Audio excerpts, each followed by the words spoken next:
Today, we're heading to Lucknow, a city in India where history isn't just something you see in old buildings, it's something you can actually taste. We're about to dive into a culinary tradition that's been going strong for almost 200 years. So picture this. Deep in the bustling, historic lanes of this city, there's a story being told that's nearly 2 centuries old. But this isn't a story you'll find in some dusty book. Nope. It's a delicious saffron-scented flatbread that literally connects the city's royal past to its vibrant modern-day life. We are talking about shirmal. And let me tell you, this is so much more than just a piece of bread. It's a beloved cultural icon, a true survivor that has stood the test of time.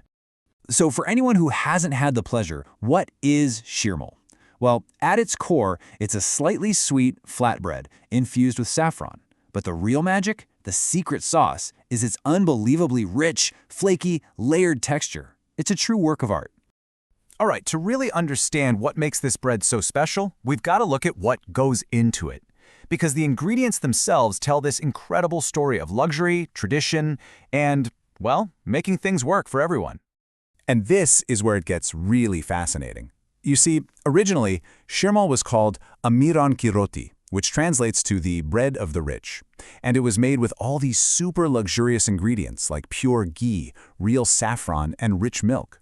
But over the years, a more accessible version popped up, swapping water for milk and synthetic coloring for pricey saffron.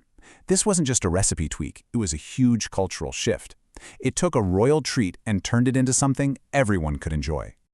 Every single ingredient here has a very specific, very important job. Saffron gives it that signature golden orange color. Milk brings in a subtle sweetness and richness.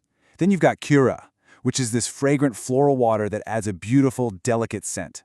But honestly, the real star of the show is the ghee, the clarified butter. It is absolutely crucial for creating those amazing, flaky layers.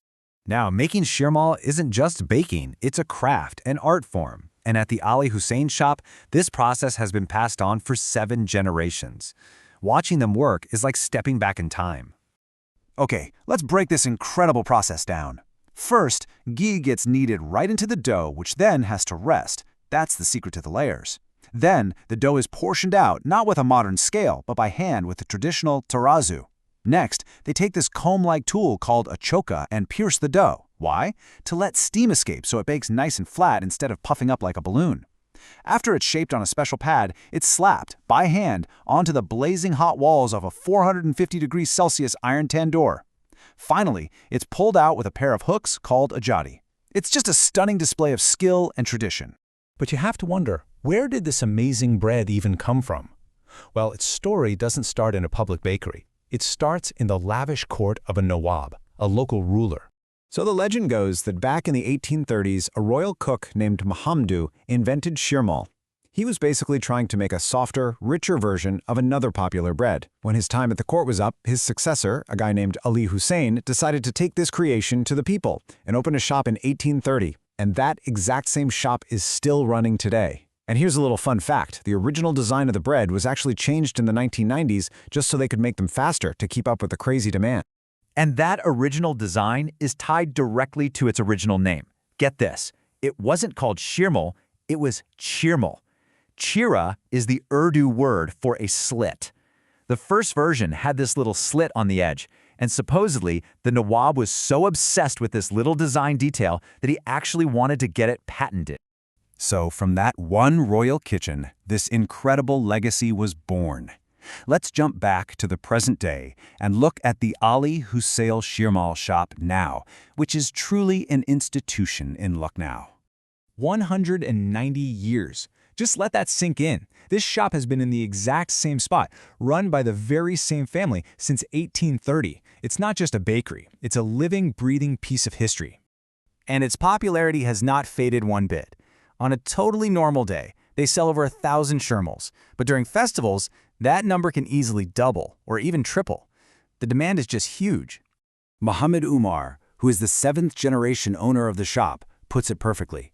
He says the layers in the bread are a direct reflection of the baker's mastery.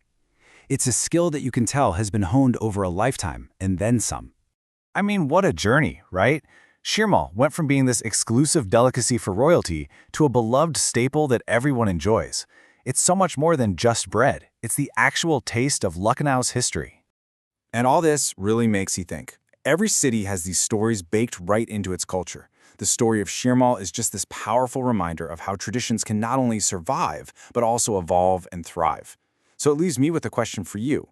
What piece of your city's history do you think is worth preserving for the next 200 years?